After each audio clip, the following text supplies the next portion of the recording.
নবনীরাদনিন্দিত কান্তিধারম রসসাগর নাগর भूपवरम। हरे कृष्णा, सादर प्रणाम। हम लोग श्रीमद् भागवतम के तीसरे स्कंद में हैं। 28वां अध्याय चल रहा है। आज हम लोग श्लोक संख्या 38 से कंटिन्यू करेंगे। 38 से हम लोग 42 तक श्रीमद् भागवतम 3.28.38 टू 42 38 नंबर श्लोक। देहोऽपि दैव वैशग खलु कर्म यावत्। देहोऽपि दैव वसग खलु कर्म यावत्। त्वं ब्रह्मकं प्रतिसम्यक्त एव सासु।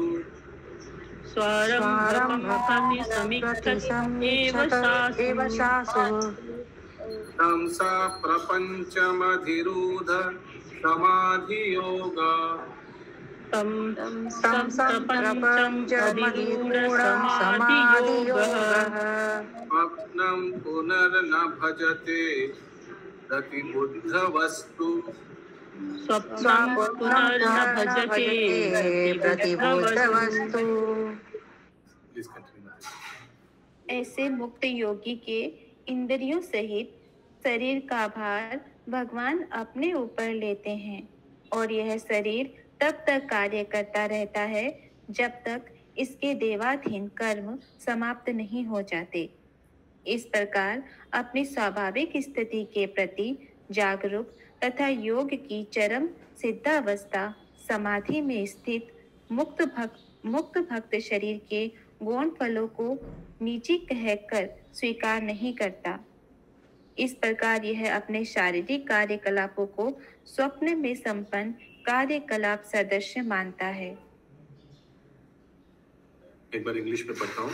The body of such a liberated yogi, along with the senses, is taken charge of by the Supreme Personality of Godhead.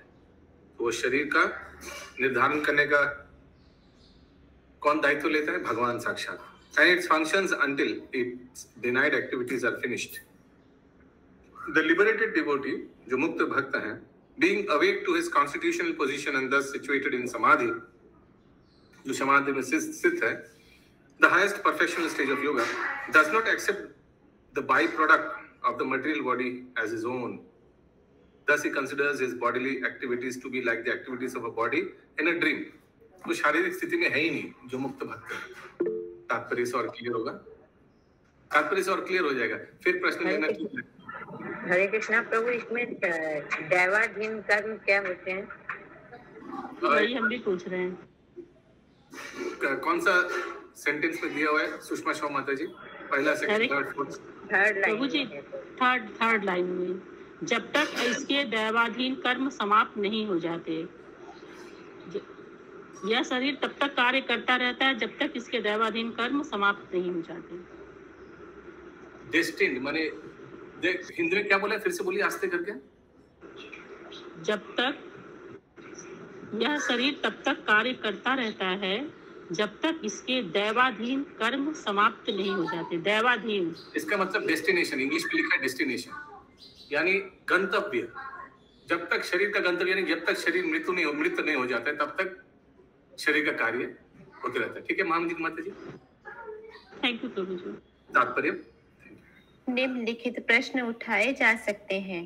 जब तक मुक्त आत्मा शरीर के संपर्क में रहता है तो शारीरिक कार्य उसे क्यों नहीं प्रभावित करते?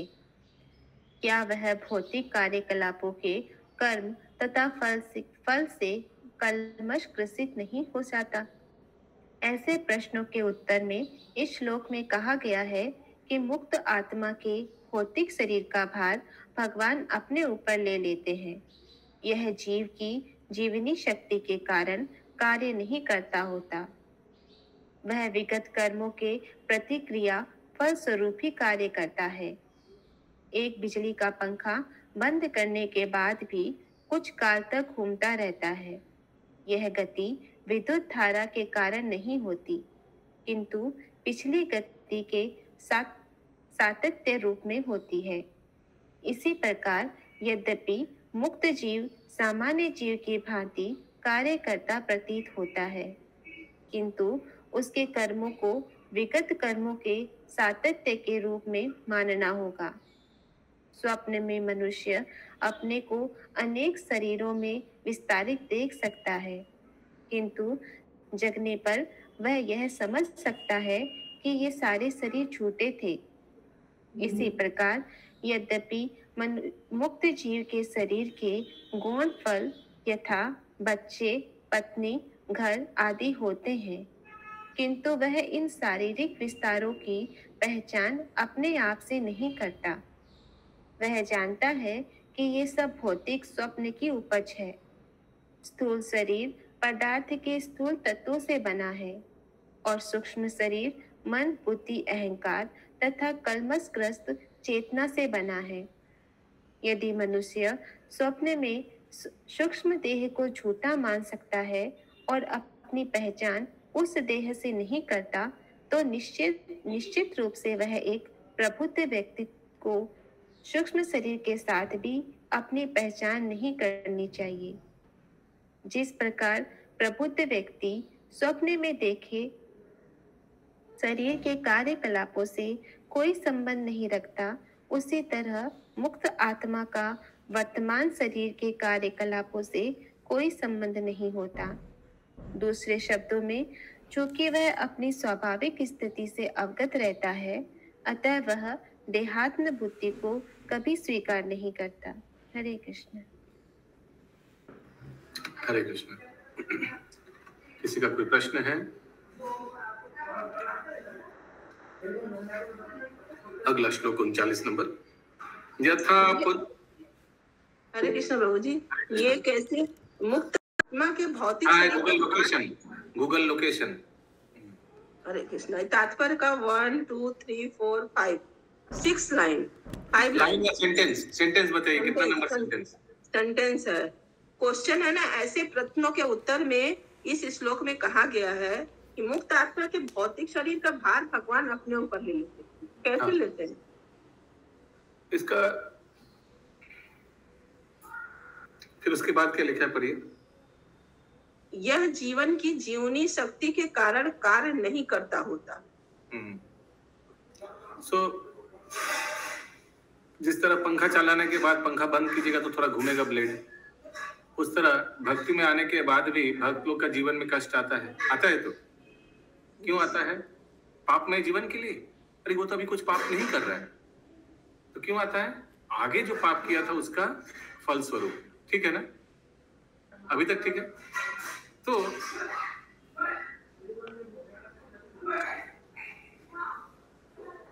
जो भौतिक कार्यकलाप भक्तों के जीवन में है, उसके लिए भक्त को उतना दिमाग नहीं लगाना है। भगवान बताते हैं योगक्षेमं महाम्यहम्, वो सब भगवान चलाएगा। भक्त को क्या चलाना है? भगवान का सेवा चलाना है। भगवान क्या चलाएगा? भक्त का जीवन ही चलाएगा। क्लियर हुआ? भगवान भगवत गीता में बताते हैं भक्त का जो कमियां है, भौतिक कमियां, वो भगवान पूर्ण करेगा, जितना दरकार है देगा, और जो है उसका देखभाल करेगा। तो उसके लिए भगवान को, भक्त को टेंशन नहीं करना है कि कैसे बेटी का शादी होगा, बच्चे का नौकरी लगेगा, कैसे बच्चे का पढ़ाई होगा, घर मकान गाड़ी वाड़ी कैसे हो, वो सब भगवान भाग लेंगे। भक्त को क्या मतलब भक्त, मुक्त आत्मा मीन्स भक्त। तो एब्सोल्युटली मुक्त आत्मा तो कभी अभक्त नहीं हो सकता। ओके प्रभु। अगला श्लोक 39 नंबर। यथा पुत्रश्च वित्तश्च यथा पुत्रश्च वित्तान्मार्त्य प्रतीयते अपि आत्मात्मेन्द्रियमार्थात्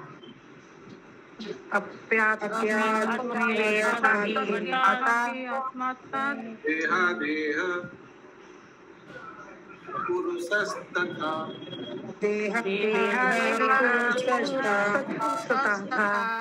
कुछ एग्जाम्पल दीजिए आप लोग चैट बॉक्स में भक्तों का नाम उल्लेख कीजिए चैट बॉक्स में, जिनका भार भगवान ने उठाया था, जिनका भौतिक भार, भौतिक दायित्व, भौतिक कार्यकलाप भगवान ने संभाला और भक्ति को संभाला। चैट बॉक्स में नाम लिख दीजिए वो सब भक्तों का। Sudama, very good. और Narsinh Mehta, very good example. Sudama भी नया भक्त आया क्या अभी कोई? ओके। और यमुनाचार्य, भागवताचार्य जो योगक्षेमम भाम यम भागवताचार्य ने लिखा था ना, वो बाजार करके लाया था। भगवान कृष्ण बलराम बाजार करके घर दे के गए थे, याद है आप लोग को? वो भगवत गीता का श्लोक को काट दिया था। बाद में क्या भगवान का शरीर में वो दाग लगा था, लाल लाल टीका, याद है आप लोग को? माधवेंद्रपुरी, यस, विनीता माता जी समझाइए ये उदाहरण आपने क्यों दिया? प्रभु जब वो पूरे भारत में घूमते रहते थे, घूम कर जब वो वृंदावन आए थे तो वहां पे उनके पास खाने पीने का कुछ नहीं था, तो एक छोटे से बालक के रूप में भगवान आकर उनको खीर दिए थे खाने के लिए। वो माधवेंद्रपुरी था का खीर दिया था जो? हाँ, तो फिर उनके सपने में आके बोले थे ना कि चंदन लाके हम यहाँ पे हैं, दबे हुए हैं, तो उसको निकालो। फिर वो निकाल के पर्वत पे, वहां पे गोवर्धन पर्वत पे स्थापित किए थे। फिर वो बोले कि 2 साल के बाद बोले कि अभी तक मेरा ताप गया नहीं है, हमको चंदन लगाओ। तो वही वो फिर वहां पे आए थे। Very good example. रेमुणा में ना हाँ, रेमुणा में आए थे। हाँ, गोपीनाथ भक्तों का भूख मिटाया, वेरी गुड। फिर प्रहलाद, भक्तों का सुरक्षा भगवान ने प्रदान किया, वेरी गुड एग्जाम्पल। अर्जुन आचार्य, थोड़ा बताइए हिरण्मय गौरांग प्रभु। यस, गायत्री माता जी हरे कृष्ण प्रभु जी। हरे कृष्ण, बोलिए। साउथ इंडिया में थे ना अर्जुन आचार्य, और ये गीता में जो तो क्या वहां भी हम जो श्लोक था योगक्षेम वाहम्यम, वो अर्जुन आचार्य यमुनाचार्य? ना अर्जुन आचार्य। ओके। और पुरी में भी ऐसे घटना हुआ था, तो गीता पंडा बोल के। ठीक, वेरी गुड एग्जाम्पल। ये सब उदाहरण से क्या पता चलता है कि भक्ति करो, देखभाल भगवान करेगा। यस, पिंकी माता जी। हरे कृष्ण प्रभु जी। कुंती महारानी, उनके 5 पुत्र का भार भगवान लिए हुए थे। Very good. प्रभुपाद जी, वाह, वेरी गुड एग्जाम्पल। यस, कैसे प्रभुपाद जी बताइए। जैसे प्रभुपाद जी सिर्फ 40 रुपए लेके फॉरेन गए, फिर भी उन्होंने इतने सारे मंदिर बना दिए, हार्ट अटैक्स आए बीच रास्ता में। यस, प्रभुपाद का तबीयत का देखभाल भगवान ने किया। आई थिंक 3-4 हार्ट अटैक आ गया प्रभुपाद। प्रभुपाद बहुत स्पाइसी और ऑयली खाना पसंद करते थे। बाद में प्रभुपाद का जो बहन था भवतारिणी देवी, लीला आता है, उन्होंने को बना रहा था तो मना करते हैं, इनका हाथ का मत खिला, बहुत स्पाइसी बनाता है, ऑयली बनाता है। उसे पता है प्रभुपाद को पूरी सब्जी बहुत पसंद था, बाटी चच्चड़ी बहुत पसंद था, बहुत खाने का शौकीन था बहुत।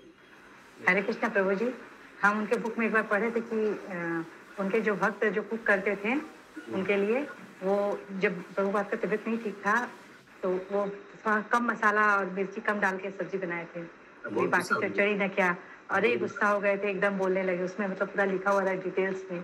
तो उसको डांटे और बोले तुमको कुछ नहीं आता बनाने, तुम बेफालतू क्या कर रहे हो इतना ज्यादा। हाँ, इतना ज्यादा उसको बोले थे। जितना मिर्चा उतना घी डालना चाहिए था। बोले प्रभुपाद आपका पेट ठीक नहीं है। हरे कृष्ण प्रभु जी, सादर प्रणाम। हरे कृष्ण, स्वागत। प्रभु जी धन्यवाद। आज कंप्यूटर 2 दिन पहले आया है, लैपटॉप 2 दिन पहले आया है, तो भी मुझे सब सीखने में टाइम लग रहा है।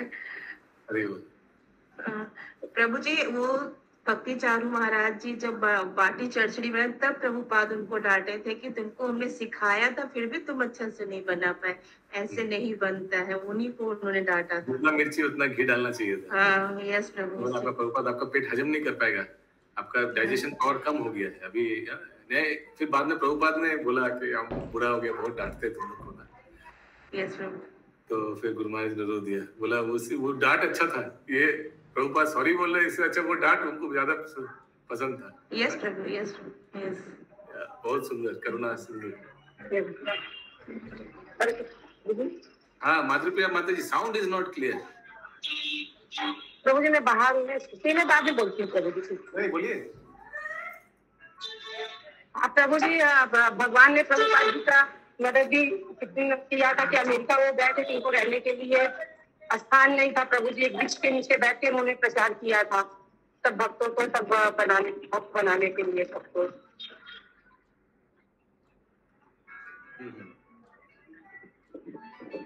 हरे कृष्ण। हाँ वेरी नाइस। प्लस प्रभु जी हरे कृष्ण।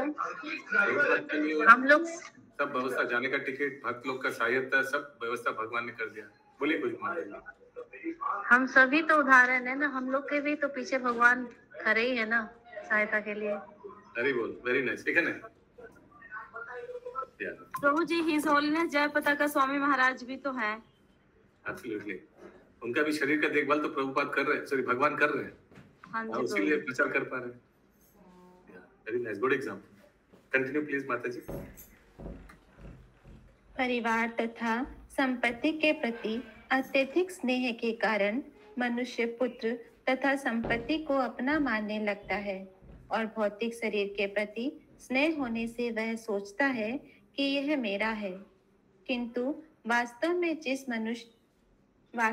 जिस तरह मनुष्य समझ सकता है कि उसका परिवार तथा उसकी संपत्ति उससे पृथक है, उसी तरह मुक्त आत्मा समझ सकता है कि वह तथा उसका शरीर एक नहीं है। तात्पर्य इस श्लोक में वास्तविक ज्ञान की अवस्था बताई गई है।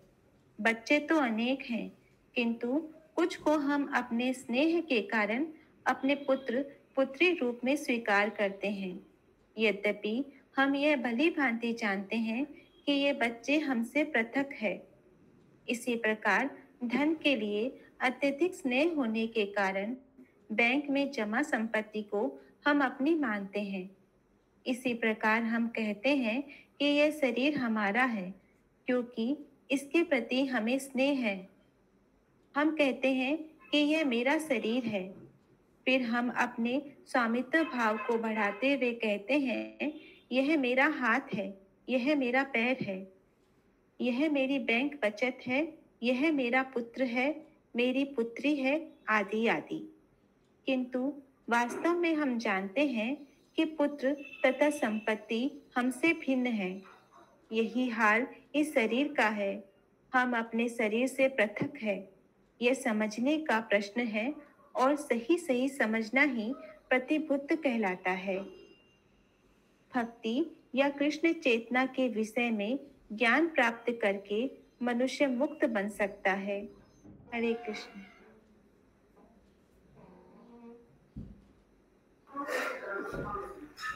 यथोल्मुखात् विस्फुलिंगात्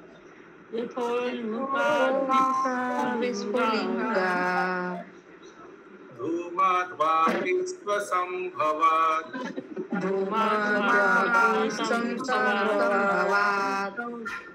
अपि आत्मत्वेनाभिमाता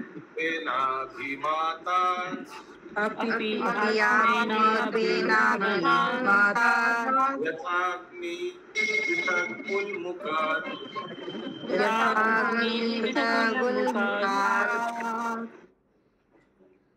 प्रज्वलित अग्नि ज्वाला से, चिंगारी से तथा धुएं से भिन्न है। यद्यपि ये सभी उससे घनिष्ठ रूप से संबंधित होते हैं क्योंकि वे एक ही प्रज्वलित काष्ठ से उत्पन्न होते हैं। और एक बार प्रज्वलित अग्नि ज्वाला से, चिंगारी से तथा धुएं से भिन्न है।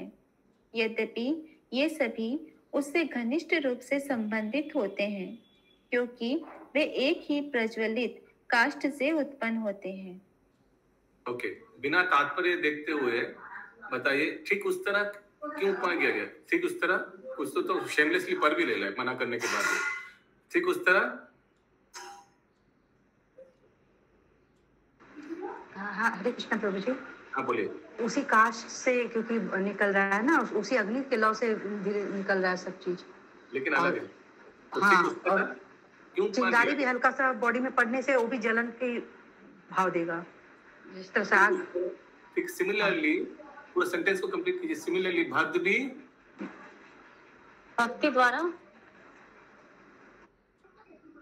सिमिलरली भक्त भी समाज में है, हाँ प्रभु जी, हाँ सबके साथ है, लेकिन सबसे अलग है, अपने आप को अलग समझता है कि हम शरीर नहीं है, हम आत्मा है। हाँ, ये मेरा पुत्र है, ये मेरा स्त्री है, ये मेरा माता पिता है, लेकिन सब अपने अपने यात्रा में है, जैसे मैं भी अपना यात्रा में हूँ।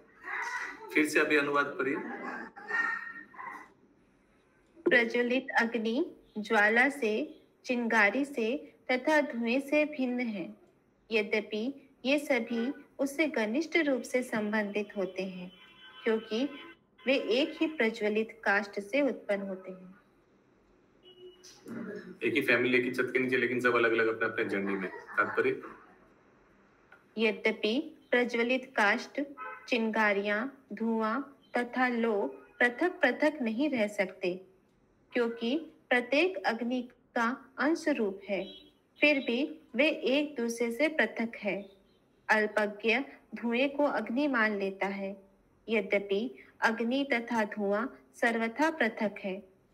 अग्नि की ऊष्मा तथा प्रकाश पृथक पृथक है, भले ही कोई इनको अलग नहीं कर सकता। हरे कृष्ण। वैसे आत्मा और शरीर अलग नहीं कर सकते, लेकिन आत्मा शरीर से अलग है, और आत्मा का डेस्टिनेशन, गंतव्य भी अलग है, भगवान का धाम। शरीर तो यहाँ फेंक के चले जाएंगे हम लोग। वैसे परिवार, वैसे जो भी संबंधित है, तो we have to quit one day and go. सब अपना अपना यात्रा में है, लेकिन लग सकता है लोगों को ऑल आर टुगेदर। अगला तात्पर्य प्रभु जी कितना बढ़िया दिया हुआ है, इतना अच्छा से बताया गया है कि अलग नहीं कर सकते हैं बॉडी को आत्मा से। तात्पर्य आधा दिया है, सिर्फ जो एनालॉजी है उसी को समझाया है। तात्पर्य में उसी तरह फिर भक्त का वो पार्ट हमको लग रहा है, मेरे हिसाब से मिसिंग हो रहा है।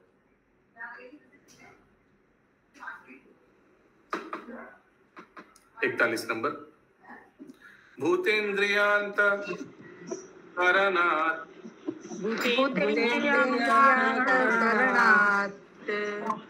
प्रधान जीव संहिता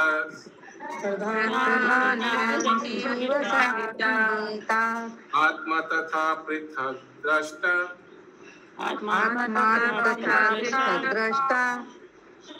भगवान ब्रह्म संहिता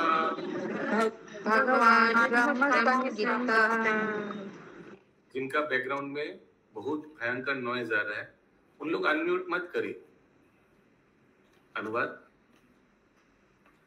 परब्रह्म कहलाने वाला भगवान दृष्टा है। वह जीवात्मा या जीव से भिन्न है, जो इंद्रियों, पंच तत्वों तथा चेतना से संयुक्त है। और एक बात, ये थोड़ा बहुत टेक्निकल अनुवाद है, थोड़ा समझना चाहिए ध्यान से। परब्रह्म कहलाने वाला भगवान दृष्टा है। वह जीवात्मा या जीव से भिन्न है, जो इंद्रियों, पंच तत्वों तथा चेतना से संयुक्त है।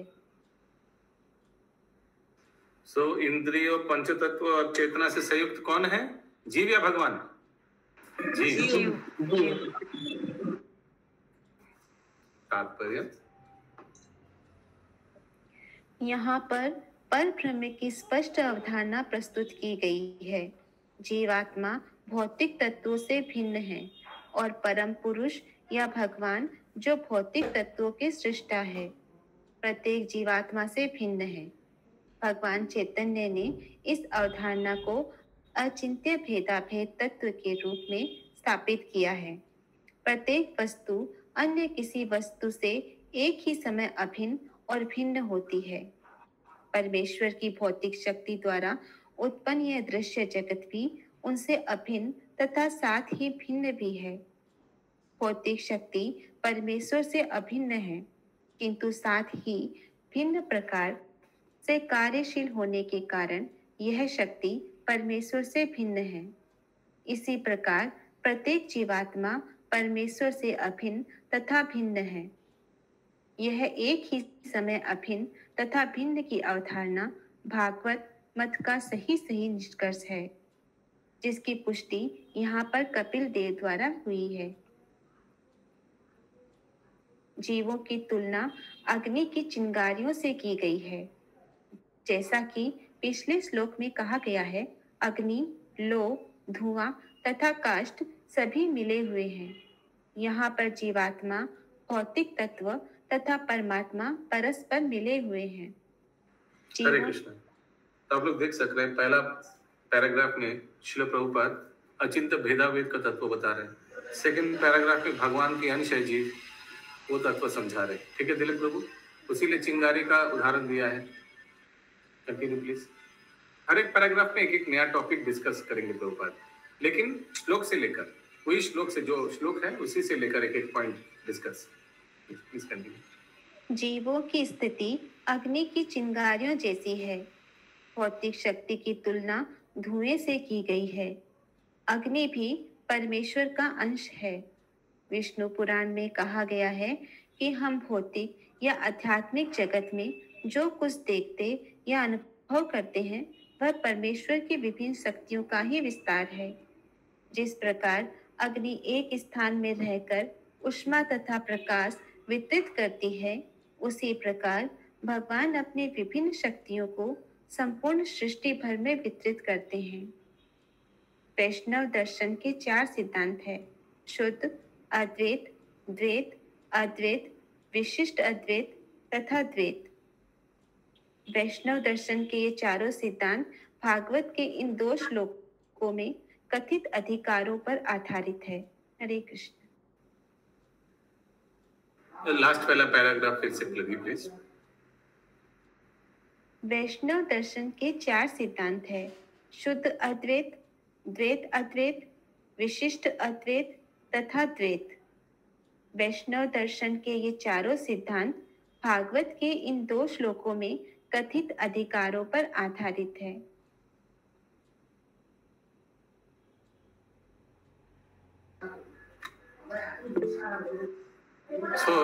ये चारों सिद्धांत अचिंत्य भेदाभेद तत्व से रिलेटेड है। एक एक करके सिद्धांत लेते हैं। पहला वाला सिद्धांत क्या है नंदिनी माता जी?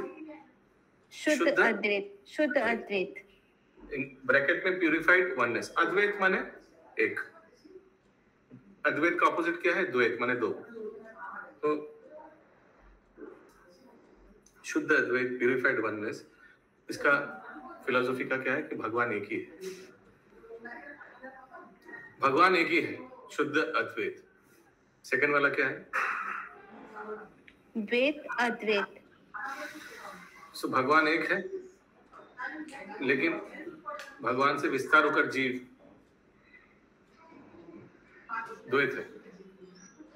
सो जीव द्वैत और अद्वैत दोनों है, यानी भगवान से निकला है, उसीलिए भगवान का अंश है, लेकिन गुण में भगवान जैसे गुण है, उसीलिए अद्वैत। लेकिन अलग व्यक्ति है, अस्तित्व अलग है, उसीलिए द्वैत। समझ में आया? समझ में आया? ठीक है। फिर तीसरा क्या है? नहीं समझ में आया प्रभु जी। द्वैत अद्वैत माने जीव भगवान से एक भी है, अलग भी है। एक क्यों है? गुण में एक है। पहला पैरा भी नहीं समझ में आया था प्रभु जी, भिन्न भिन्न वाला सब बहुत सारा। अभी हम जो सिखा रहे हैं वो समझ लीजिए, फिर कीजिएगा, उसका उत्तर देंगे। तो ये द्वैत अद्वैत को समझ लीजिए पहले।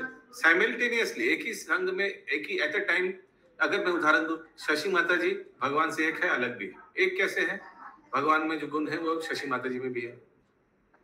अलग क्यों है? शशि माता जी का अस्तित्व अलग, भगवान का अस्तित्व अलग है। क्वांटिटी में बहुत कम है, भगवान में विस्तार है। क्वालिटी में दोनों में एक चीज ही है। ये साइमल्टेनियसली लिखा है ब्रैकेट में, वननेस एंड मामूली के रास्ते बोलो ना।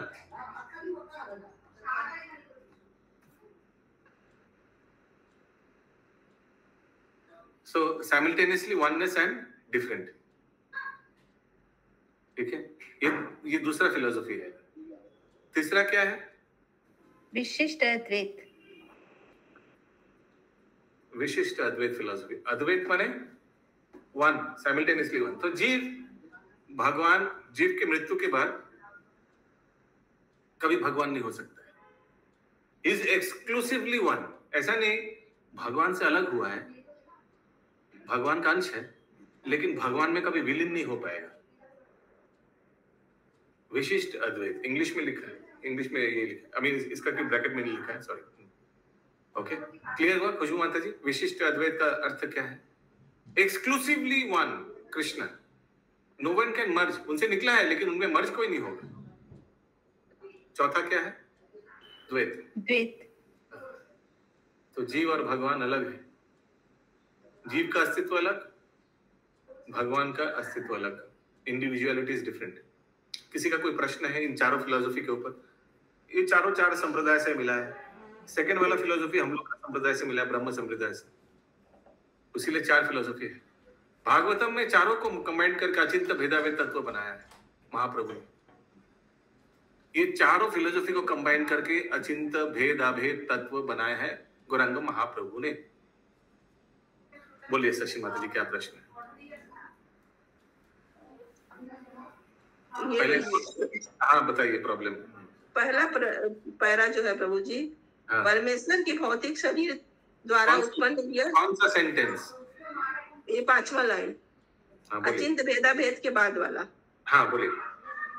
परमेश्वर की भौतिक शक्ति द्वारा उत्पन्न यह दृश्य जगत उनसे अभिन्न भी है तथा भिन्न भी है।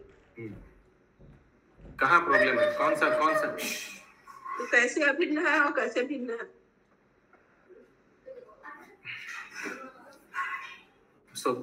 परमेश्वर के शक्ति से बनाया हुआ इस जड़ जगत, इसमें तो कोई प्रॉब्लम नहीं है।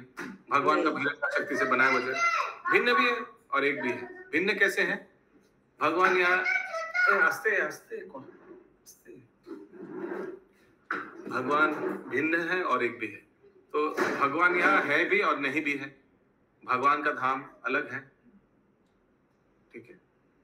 तो भगवान से भिन्न है उस प्रकार। एक भी है, भगवान भी यहाँ उपस्थित है परमात्मा रूप में और शक्ति रूप में हर एक वस्तु और व्यक्ति में, ठीक है। उस प्रकार भगवान से अलग भी है, एक भी है।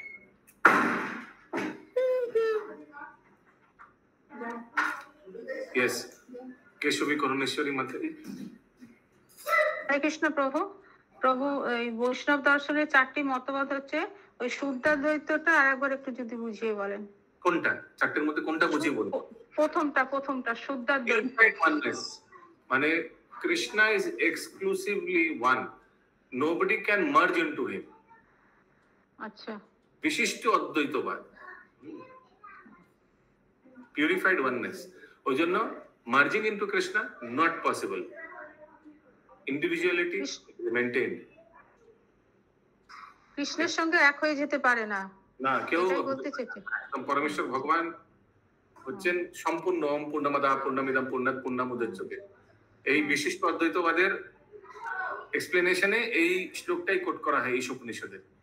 আচ্ছা, everything is emanated from him, yet he is complete. সবকিছু ভগবানের থেকে উৎপন্ন, কিন্তু তাও ভগবান পরিপূর্ণতা বজায় রাখে 100%।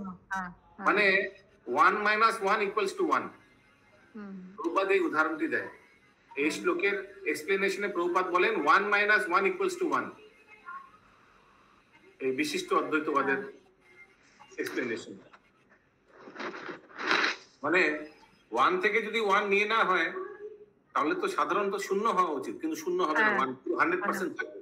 তো ভগবান থেকে আমরা ভগবানের শরীরের অংশ, ওই জন্য প্রভুপাদ এই অনুপাদে এই तात्पर्य चिंगारी का एक्सप्लेनेशन देता है। एग्जांपल क्यों? आग से चिंगारी निकल रहा है लेकिन आग कम नहीं हो जा रहा है। अच्छा, हाँ हाँ ठीक है। यस, अशोक मिश्रा प्रभु। हाँ ठीक है जी प्रभु, हरे कृष्ण। अगला श्लोक।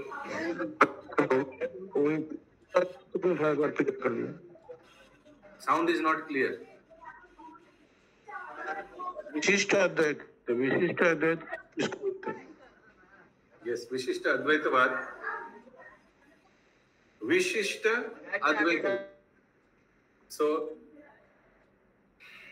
शुद्ध अद्वैतवाद तो समझ में आया, 1 - 1 = 1।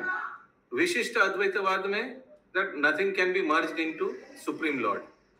विशिष्ट माने उनका वैशिष्टता रहता है, his exclusivity remains Krishna's। okay, this is विशिष्ट अद्वैतवाद।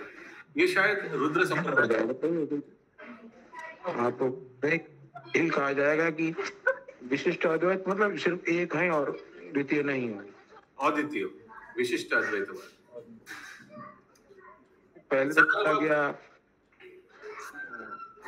सर्वभूतेषु चात्मानं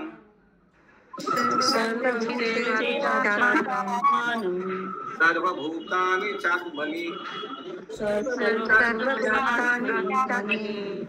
ईक्षितानन्यभावेन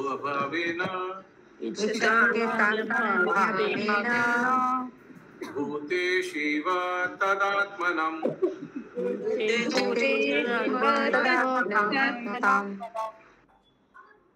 योगी को चाहिए कि समस्त जीवों में उसी एक आत्मा को देखे, क्योंकि जो कुछ भी विद्यमान है वह सब परमेश्वर की विभिन्न शक्तियों का प्राकट्य है। इस तरह से भक्त को चाहिए कि वह समस्त जीवों को बिना भेदभाव के देखे। यही परमात्मा का साक्षात्कार है।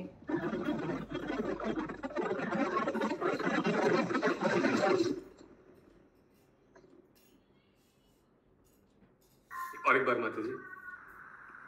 योगी को चाहिए कि समस्त जीवों में उसी एक आत्मा को देखे, क्योंकि जो कुछ भी विद्यमान है वह सब परमेश्वर की विभिन्न शक्तियों का प्राकट्य है। इस तरह से भक्त को चाहिए कि वह समस्त जीवों को बिना भेदभाव के देखे।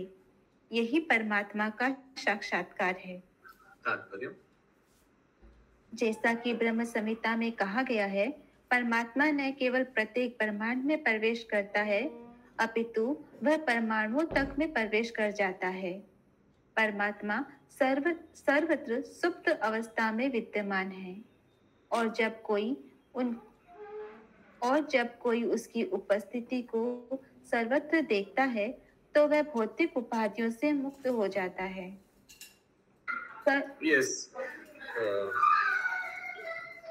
कौन सा ब्रह्म संहिता का श्लोक?